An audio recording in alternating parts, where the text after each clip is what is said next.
बिस्मिल्लाहिर्रहमानिर्रहीम अस्सलामु अलैकुम रहमतुल्लाहि व बरकातुहू। नाज़िर आप देख रहे हैं दुनिया मेरे आगे यूट्यूब चैनल और मैं हूं गुलाम नबी मदनी। आज 18 सितंबर 2021 है और आज दिन है हफ्ते का। इस वीडियो के अंदर अफ़गानिस्तान की ताज़ा तरीन सूरत हाल, अफ़गानिस्तान से मुताल्लिक नई खबरें, नई अपडेट्स और नई मालूमात आपके सामने रखेंगे। नाज़िर अमरीका की फ़ौज के एक बड़े जनरल ने और अफ़गानिस्तान के अंदर अमरीकी फ़ौज के सरबराह रहने वाले जनरल मैकिन्जी ने एतराफ़ किए हैं कि अमरीका ने अफ़गानिस्तान से जाते जाते जो ड्रोन हमला किया था, जिसके अंदर 10 अफराद मारे गए थे और इसमें 7 बच्चे भी शामिल थे। ये ड्रोन हमला एक गलती से किया गया था और गलती से जिस गाड़ी पर ड्रोन हमला हुआ या जिस जगह पर ड्रोन हमला हुआ वहाँ पर कोई दहशतगर्द मौजूद नहीं था, बल्कि आम शहरी मारे गए हैं। इस वजह से वो इस गलती पर माजरत करते हैं, माफ़ी मांगते हैं। नाज़िर आप जानते हैं अमरीका 31 अगस्त को अफ़गानिस्तान से भाग गया था, लेकिन अमरीका ने जाते जाते अफ़गानिस्तान के अंदर खून खराबा भी किया था। पिछले महीने अमरीका ने एक ड्रोन हमला किया था, एक घर पर ड्रोन हमला हुआ था, जिसके नतीजे में कहा जाता है एक घर पर ड्रोन हमला हुआ था और एक किसी तरह से गाड़ी पर भी ड्रोन हमला हुआ था, जिसके नतीजे में 10 अफराद मारे गए थे। उस वक्त भी हमने आपको कहा था कि अमरीका खिफ़्फ़त मिटाने के लिए दहशतगर्दी का बहाना बना रहा है। हकीकत यह है कि दहशतगर्दी का कोई इम्कान नहीं था और जो काबुल एयरपोर्ट पर धमाका हुआ वो भी प्लांटेड धमाका था।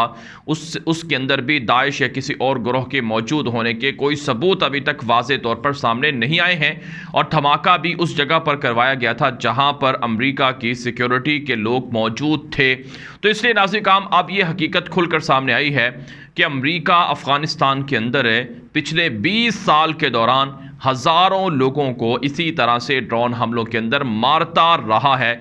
ये तो अब अमरीका अफ़गानिस्तान के अंदर मौजूद नहीं है। अफ़गान तालिबान ने अमरीका से इस मामले की तहकीकात का मुतालबा किया था और इसी तरह से अमरीका की कांग्रेस के अंदर भी वहाँ के लोग भी अमरीकियों से सवाल कर रहे हैं, फ़ौज से और हुकूमत से, कि आखिर लोगों को ड्रोन हमलों के अंदर क्यों मारा गया है। तो इसके बाद ये एतराफ़ उन्हें करना पड़ा है कि इसके अंदर निहत्ते लोग मारे गए थे। यही वजह है नाज़िर कांग्रेस की रुकन हैं जो बाइडन की पार्टी से ही ताल्लुक़ रखती हैं, इल्हान उमर जो मुसलमान खातून हैं, उन्होंने मुतालबा किया है कि अमरीका दुनिया भर के अंदर ड्रोन हमलों पर पाबंदी लगाए। इससे पहले कितने हज़ारों लोगों को ड्रोन हमलों के अंदर मारा गया होगा जिनकी तहकीकात नहीं हुई और जिनके ज़रिए से निहत्ते और मज़लूम लोगों को टारगेट किया होगा। लिहाजा अमरीका के अंदर एक एहतसाबी इदारा बनना चाहिए, एक एहतसाब का अमल होना चाहिए जिसमें जितने भी ड्रोन हमले अफ़गानिस्तान के अंदर किए गए हैं उनकी तहकीकात हों और अगर कोई ज़िम्मेदार उसमें मौजूद हुआ जिसने जानबूझकर हमले किए हैं तो उसे सज़ा दी जाए और आइंदा के लिए ड्रोन हमलों पर पाबंदी लगाई जाए। ये इल्हान उमर की जानिब से कहा गया है। नाज़िर अमरीका एक दरिंदा है, एक दहशतगर्द है जिसने मौजूदा और हालिया दुनिया के सबसे बड़े बड़े मज़ालिम किए हैं। अमरीका ने अफ़गानिस्तान के अंदर हज़ारों नहीं लाखों लोगों को शहीद किया है और इराक़ के अंदर लाखों लोगों को शहीद किया है। और हकीकत ये है कि अमरीका ने जो मासूम लोग थे, निहत्ते लोग थे, मज़लूम लोग थे, उनको मारा है। किसी बड़े दुश्मन को या किसी बड़े दहशतगर्द को नहीं मारा है।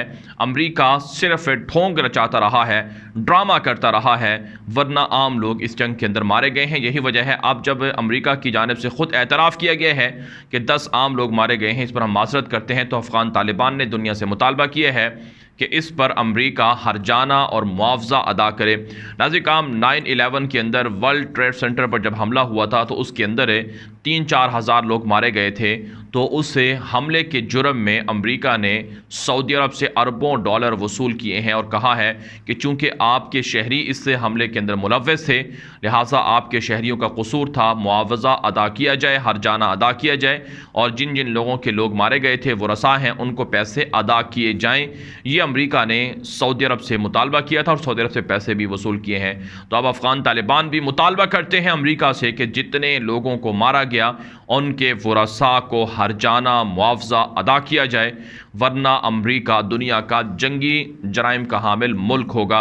नाज़िर यही वजह है कि शुमाली कोरिया जो अमरीका का कंपेटिटर है, अमरीका का सख्त हरीफ है, जो अमरीका पर हमले करने की धमकियाँ देता है, शुमाली कोरिया की जानिब से भी कहा गया है कि अमरीका अफ़गानिस्तान के अंदर जंगी जराइम का मुर्तकब हुए है। लिहाजा अमरीका के जंगी जराइम का एहतसाब होना चाहिए और अमरीका को अफ़गानिस्तान के अंदर अपने जराइम पर सज़ा मिलनी चाहिए, ये शुमाली कोरिया की जानिब से कहा गया है।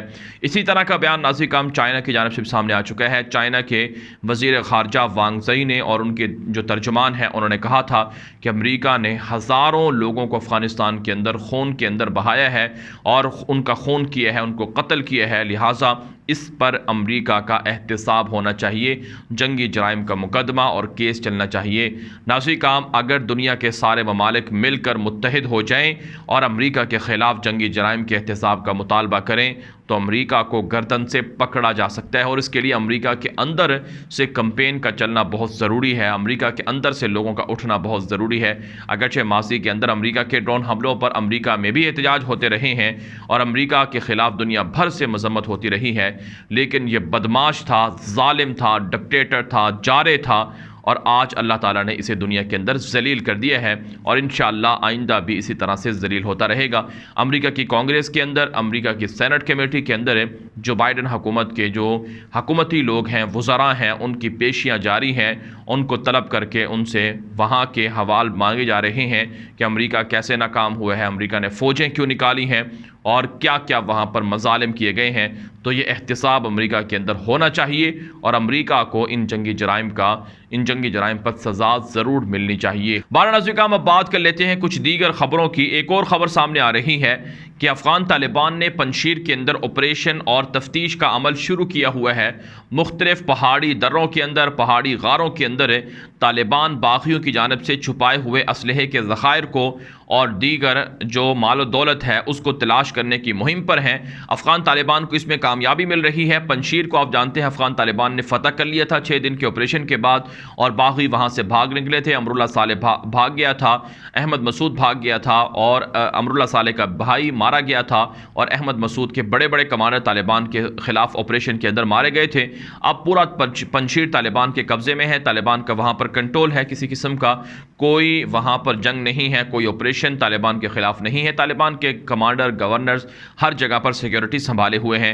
जो ऑपरेशन शुरू किया गया है इसमें तालिबान को नाज़िर-ए-काम काफ़ी फ़ायदा मिल रहा है और काफ़ी असलहे के ज़खायर तालिबान को मिले हैं। एक वीडियो आप इस वक्त हमारी स्क्रीन पर देख रहे हैं, यह पंजशीर से सामने आ रही है।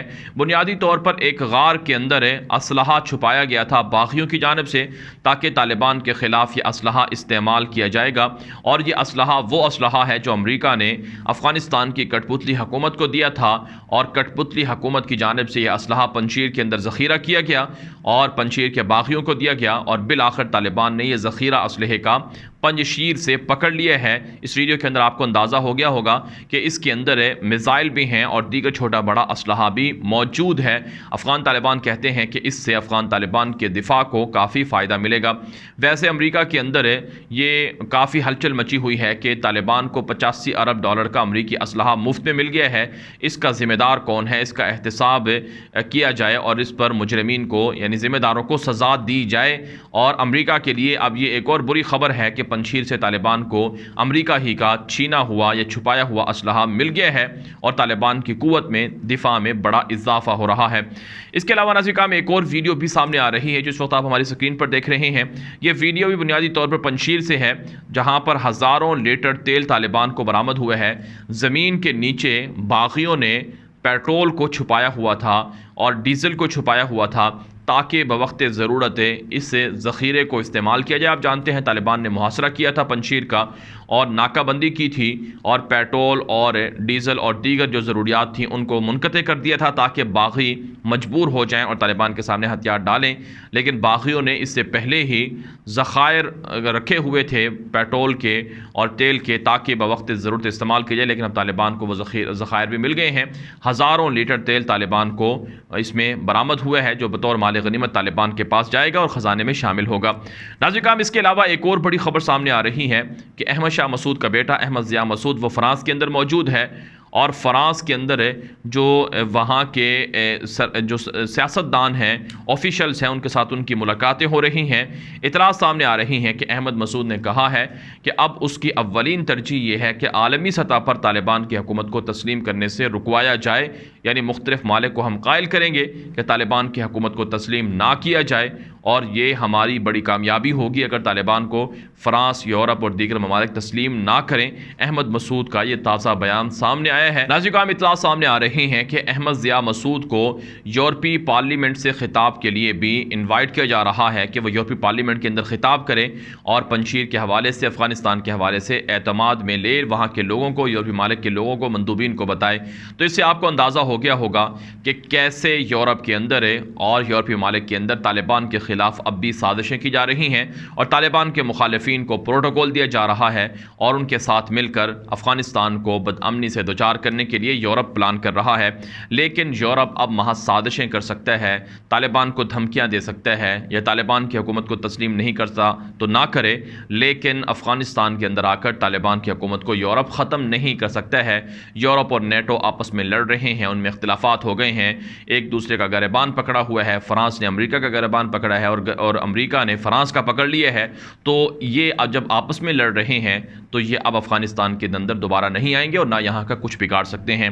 नाज़रीन, ये वीडियो दोस्तों के साथ व्हाट्सएप पर, फेसबुक पर, इंस्टाग्राम पर, हर जगह पर लाजमी नशर करें ताकि लोगों को हक़ाइक़ मिल सकें, लोग प्रोपेगेंडे से बच सकें, झूठ से बच सकें और अफ़गानिस्तान का पॉजिटिव चेहरा दुनिया के सामने जा सके। और अपनी राय कमेंट के ज़रिए से और हमारे व्हाट्सएप नंबर पर मैसेजेस के ज़रिए से आप पहुँचा सकते हैं और साथ साथ हमारे ट्विटर अकाउंट को भी फॉलो कर लें, वहाँ भी आपको अपडेट मिलती रहती हैं। अब तक के लिए इतना ही, इजाज़त दीजिए। अस्सलामु अलैकुम व रहमतुल्लाहि व बरकातुहू।